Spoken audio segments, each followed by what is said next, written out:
We all know the name of the monster from the movies, we know the castles and the legends, but what if I told you that the world's first documented vampire wasn't a count and he didn't live in a castle, he lived in a humble, lonely watermill in the dark mountains of a faraway land.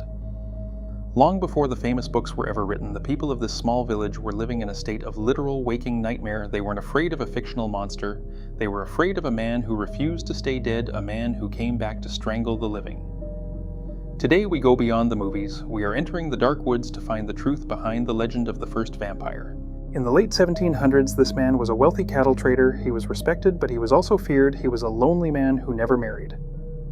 Legend says he fell in love with a much younger woman, but her father refused the marriage in a fit of rage and a broken heart. The man changed when he died. He wasn't buried in a regular cemetery. He was buried near his workplace, the watermill.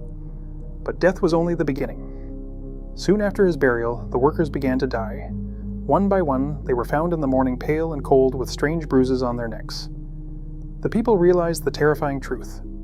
The man had become a monster, a creature that would soon be known to the entire world. Why a watermill in ancient folklore? Watermills are strange places, borders between our world and the spirit world. They are loud, isolated, and active at night. The old mill was the only place for miles where people could grind their grain. They had to go there, they had to risk their lives. Imagine being a worker in the 1700s. You are alone. The only sound is the heavy thud of the millstone. Suddenly the door creaks open. A tall, bloated figure stands there. He doesn't have fangs like in the movies. These creatures were described as swollen with blood, wearing the same clothes they were buried in. He doesn't bite, he strangles, he drains your life while you look into his cold, dead eyes.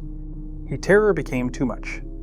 The people decided to do the unthinkable. They would find his grave and end the curse. But finding such a grave isn't easy. They used a legendary ritual. They took a pitch-black horse, a horse that had never stumbled, and led it through the ground. The horse refused to cross one specific spot. They knew this was it. They dug up the soil inside. They found the man. His body wasn't decayed, it was fresh. He looked as if he was just sleeping, his lips stained with red. They drove a sharp wooden stake through his chest.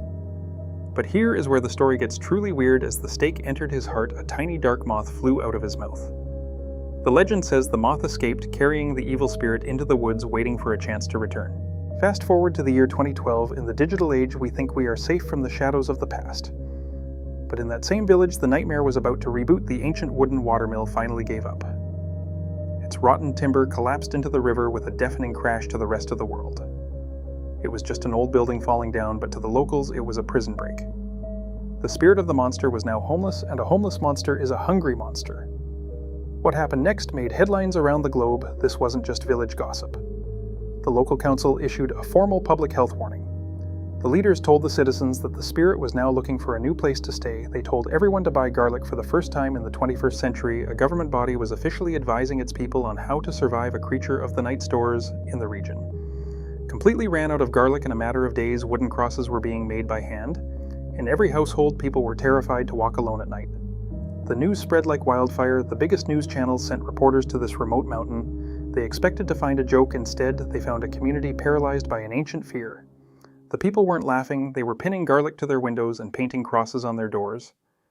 They believed that by losing his home, the monster was coming for his revenge. This legend remains a symbol of the dark, unexplored folklore. He reminds us that before monsters were refined by cinema, they were raw, terrifying, and very close to home.